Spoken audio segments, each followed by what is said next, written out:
My favorite things are the companionship and the hilarious antics. All they want to do is be with you.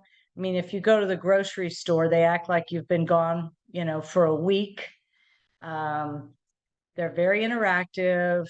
Jax is always looking at himself in the mirror and making noises. They love to learn. They're up for almost anything, whether we're playing hide and seek in the house or we're throwing the ball or we're doing any kind of sports activities. They're really willing participants and just always a hoot to be around. The history of the breed was actually something that really interested my husband because he's a World War II buff, and that kind of helped persuade him on this breed as well. I do know that the original Peter was a French military mascot for the US troops, and he united with Ilse Schlieffenbaum when they crossed into Germany. In 1945, Peter bred with a local fox terrier, and Ilse liked the outcome and named them Kromfohrlanders, meaning crooked furrow, kind of like the landscape was. And it was about another 10 years before they were fully recognized as an official breed. The biggest challenge is making sure that we have access to bloodlines from other countries for healthy breeding. We closely watch the COI, which is the genetic coefficient in breeding, when pairing up a sire and a dam. COVID kind of put the brakes on our ability to import Crommies to the US, but now that the travel is resumed, 4 puppies have recently been imported from Belgium and Denmark and Sweden.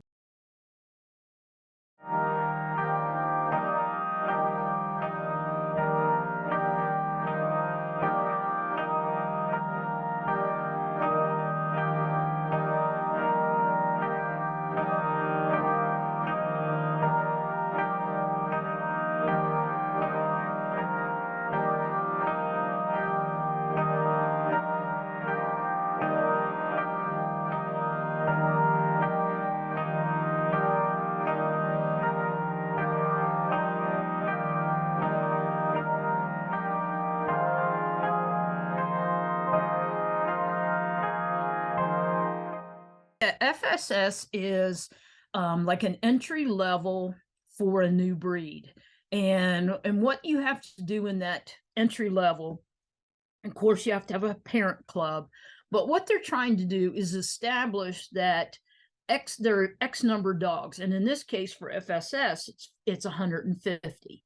And those 150 have to have 3-generation pedigrees. And it has to be confirmed. And you also have to have, for the club, you have to have, so many members. But focusing just on the breed itself, not so much the club, there are certain things you have to have, and that is the 150, the 3-generation thing. And so basically what they're doing, I always consider FSS, because this is my second time in FSS with a breed. Years ago in 1999, I had a Beaucheron, and they were in FSS. And then from FSS, you go to miscellaneous. But the criterion for a club, and you do have to have the club, so the club and the dog do go hand in hand. You have to have a breed standard.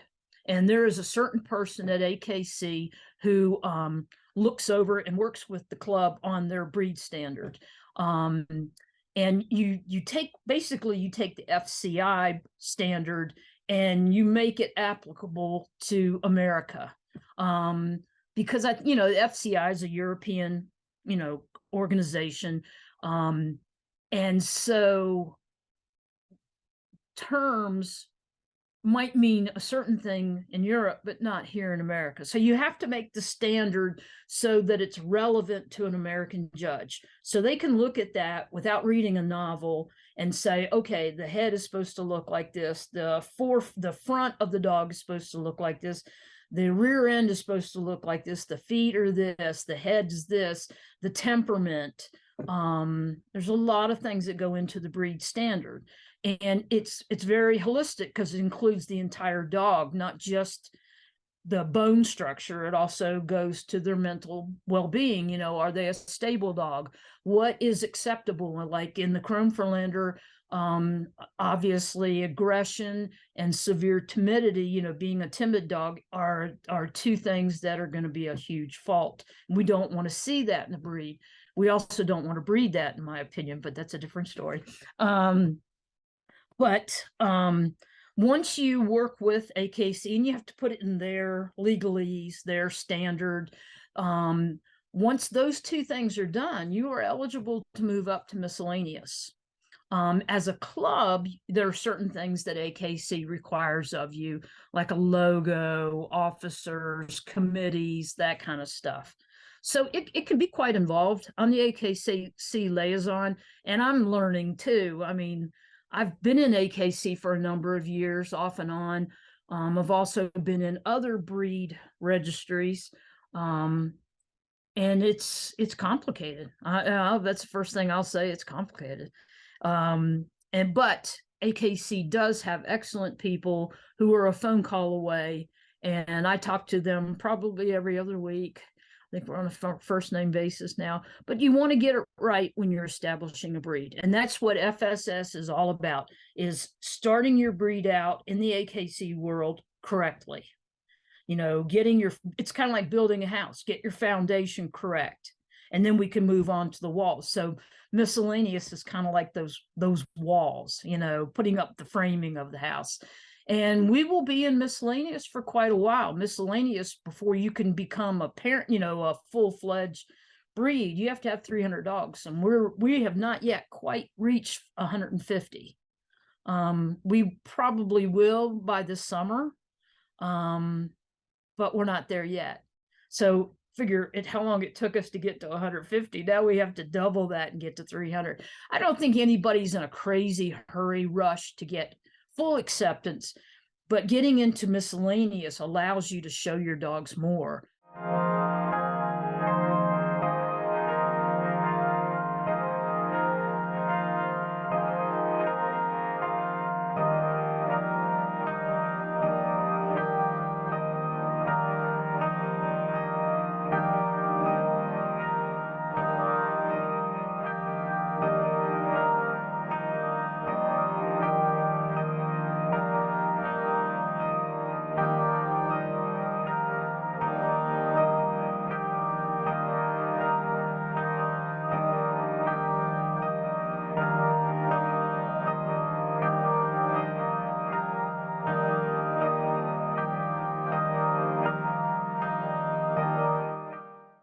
The first Kromfohrlanders that came to the U.S. actually was in around 1995 with Eugene Cumming in Chicago. He was an attorney in downtown Chicago, and he lived just north of the city, in a really nice area. And he was also a pilot, like a small-time pilot. He had several planes, his own planes, and he liked to fly clients. That was his fun. He always had stuff to talk about. He was really into World War II memorabilia. He had some of those antique Enigma machines in his house. I mean, there's like 300 of them that even exist anymore. They were all destroyed, almost all destroyed from after the war. And he had a huge house, a big swimming pool, and he was always afraid that the dogs were going to drown in the pool. And it's like, you're silly, but not that silly. But he had the smooth Kromfohrlanders, and so his first one was called Baron, and then he got Finca, and they were both from Germany, from his friends over there, that are still over there, and they still breed sometimes. And the husband there was also a pilot. That's like how he knew him. So just happenstance that he got this breed. He's like, oh, this is a cool breed. I'd like to have it here in America. And then I came along in like 2012, found him on the Internet Archive because his website didn't work anymore. And I called him at his law office, and and he was like my long lost father or something. And we always got along really good. And you know, he always wanted to fly over to Michigan and hang out, and he never really got around to it because he started having cancer, and so he started getting really sick, and you know, so I'd go out there and visit him, but um, he really enjoyed visits with the puppies, and you know, we'd watch him play around the pool and not drown.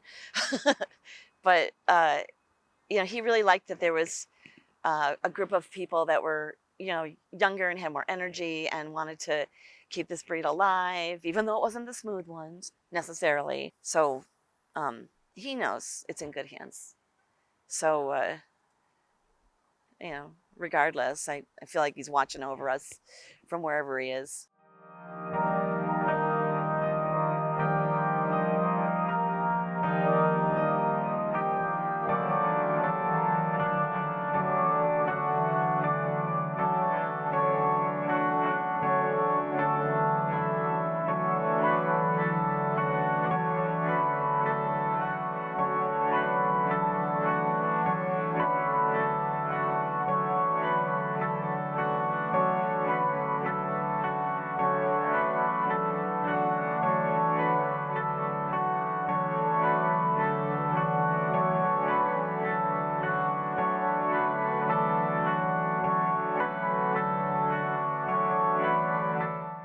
I got my Irish Wolfhound first, and she fulfilled a childhood dream, but there was something missing.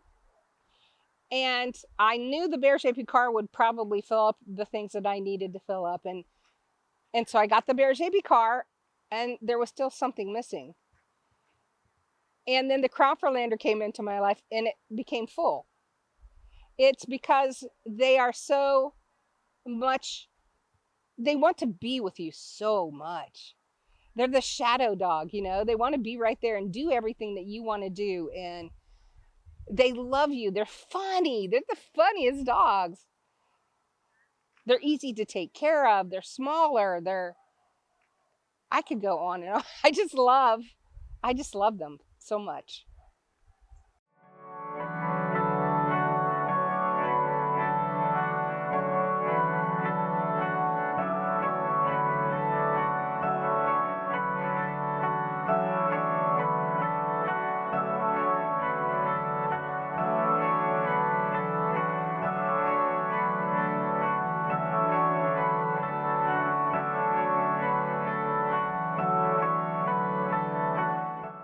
I like being in the rare breed community. It's been really fun, really encouraging. Lots of really cool people who are working hard to promote the breed. As far as their personality, they are absolutely little charmers. So they love to be with you. They love to do things with you. They're just the perfect sidekick. And I think that's what I really wanted in you know, my dog, was somebody who wanted to go with me and do all the things. And my Chromie is absolutely that. As far as cons, they're interesting to train. So what motivates her one day doesn't motivate her the next day. So I have to be very, very creative in my training. And so maybe one day it's a toy, maybe the next day it's a treat, the next day it's play. So I have to really keep it interesting for her. So training has been a challenge, but also a joy at the same time.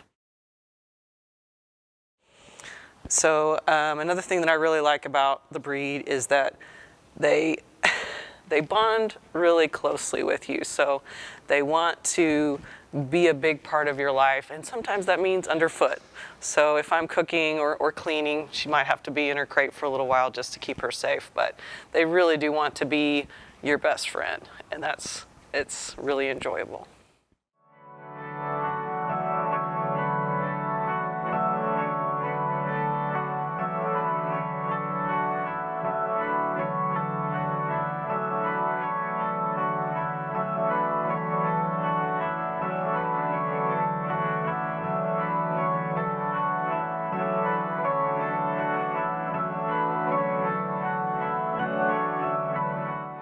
I was looking for a dog, and I was going based on the visual of the pictures, and I also was going based on the description. And what I loved was that it said they're intuitive, and because that's a word I use to describe myself sometimes, and I like the idea that a dog would be so intuitive that it could anticipate its owner's emotional needs,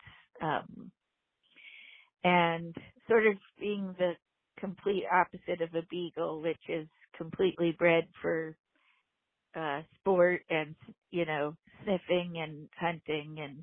And this is like the other side of the spectrum, the soft kind of emotional side. And I contacted the breed representative, Mary Dixon, and I actually had seen a picture of one of the smooth chromies, and it's a lot an aesthetic. If you like the smooth versus the rough, they look totally different. And, I often was talking to my friend about how it's amazing that they're the same breed, but the rough coat looks totally different than the smooth coat. So, but I knew I liked the smooth coat, and Mary told me that the only place they were being bred is not in the United States. So then she connected me with the breeder, who said she had just this one pup left. And this was, of course, before the pandemic, so there was no issue of traveling abroad. So Mary actually traveled there and picked up Skywalker, brought him back to Michigan, and then I flew to Michigan and got Skywalker and brought him back to California.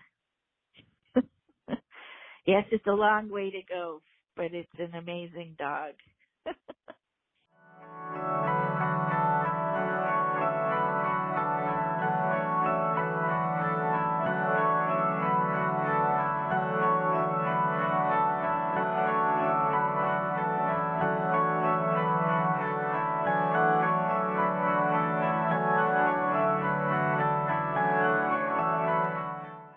I think another quality that these dogs have, which is unique, and I will speak about Mai Tai regarding this. Mai Tai lost two dogs, house dogs of mine. In his, he's just 5 now, but he lost Taffy, who was the sort of pack leader, and 2 years later he lost Suzu. And when both of those dogs were in their final days and dying, I had them in an X-pen in the living room. And I had like with Taffy, I couldn't leave her side, and I had a small mattress, kid's mattress in there, and I slept on it with her and held her to comfort her. And my other dogs all stayed outside the X-pen. Mai Tai came in, and it was really amazing. I've never seen a dog do this. He literally put his paws around either Taffy or Suzu. He did it to both dogs as they were going into their final phases. And he, nestled his head down on them, on their body, letting them know he was there, letting them know that, he cared. And, I know the average dog owner says, oh yeah, my dog's really here for me, or, I might say, oh, he's bred to be intuitive and compassionate, and they'll say, oh yeah, mine too. And it's like, I just know that there's something magical. It just goes beyond even the average loving dog or loving pet. These dogs love you and they want to be your friend, and they're just cuddly, and they kind of reflect whatever mood you're in, and they understand you, they just better than other breeds. It's what, the fifth rarest breed in the world, so we need to preserve it. So people who are interested in doing that, people who want to have fun with their dogs, people that just love being with their dog, that's who we need. People that want to go on this journey with us.